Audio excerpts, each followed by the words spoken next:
Tehran থেকে ঘোষণা এসেছে ইরান কোনোভাবেই আর সহ্য করবে না দখলদার রাষ্ট্রগুলোর সঙ্গে প্রতারণামূলক সম্পর্ক। ১ জুলাই ইরানের পার্লামেন্ট সর্বসম্মতভাবে পাশ করেছে একটি নতুন নিরাপত্তা আইন, যেখানে বলা হয়েছে ইসরায়েলের সঙ্গে সামরিক, আর্থিক বা প্রযুক্তিগত সহযোগিতা করা মানেই মৃত্যুদণ্ড। আইনটিতে যুক্তরাষ্ট্রসহ অন্যান্য শত্রু রাষ্ট্রগুলোকেও অন্তর্ভুক্ত করা হয়েছে। বলা হয়েছে এসব দেশের সঙ্গে গোয়েন্দা আদান প্রদান, গুপ্তচর বৃত্তি বা কূটনৈতিক বা অর্থনৈতিক সম্পর্কও একই মাত্রার অপরাধ হিসেবে বিবেচিত হবে।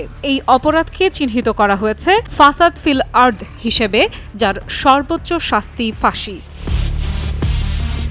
আইনের বিশেষ অনুচ্ছেদে উল্লেখ করা হয়েছে, যদি কেউ ইসরায়েলকে সামরিক বা প্রযুক্তিগত সহায়তা দেয় বা এমন কোনো ব্যবস্থায় যুক্ত থাকে যেখানে ওই রাষ্ট্রের স্বার্থ রক্ষা হয়, তবে তাকে সরাসরি রাষ্ট্রদ্রোহী হিসেবে বিবেচনা করা হবে। নতুন আইনে শুধু আন্তর্জাতিক শত্রুদের সঙ্গে সম্পর্কই নয়, তথ্য প্রযুক্তি ও সাইবার ব্যবস্থাও নিয়ন্ত্রণের আওতায় আনা হয়েছে। বিশেষ করে মার্কিন ধনকুবের ইলন মাস্কের স্টারলিংক ইন্টারনেট সেবা নিষিদ্ধ ঘোষণা করা হয়েছে। এর সরঞ্জাম ক্রয়, বিক্রয় বা নিজের কাছে রাখার অপরাধে দণ্ড হতে পারে ৬ মাস থেকে ২ বছর পর্যন্ত কারাদণ্ড। যদি কেউ ১০টির বেশি ডিভাইস আমদানি বা উৎপাদন করে, সাজা হতে পারে ৫ থেকে ১০ বছর পর্যন্ত জেল। আইনের আওতায় আরও বলা হয়েছে, কেউ যদি ইরানের অবকাঠামোয় সাইবার হামলা চালায়, সামরিক ড্রোন বানায় বা শত্রুপক্ষের হয়ে অভ্যন্তরীণ ষড়যন্ত্রে অংশ নেয়, তবে তাৎক্ষণিকভাবে তার বিরুদ্ধে মৃত্যুদণ্ড কার্যকর করা হবে। এমনকি কেবল পরিকল্পনা করলেও দণ্ডপ্রাপ্ত হবেন অভিযুক্তরা।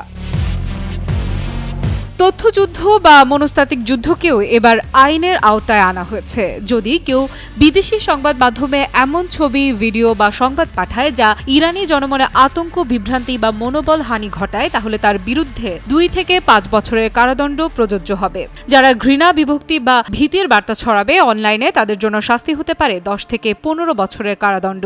ইরানি আইন প্রণেতারা বলছেন, এই আইন জাতীয় নিরাপত্তা রক্ষার জন্য অপরিহার্য। যখন দেশের ভূখণ্ডে বিদেশি হামলার হুমকি বাড়ছে, যখন ইসরায়েল ও যুক্তরাষ্ট্র প্রকাশ্যে ইরানকে লক্ষ্য করে সামরিক অভিযান পরিচালনা করছে, ঠিক তখন ভেতরের বিশ্বাসঘাতকতা যেন আরও ভয়ঙ্কর হয়ে ওঠে।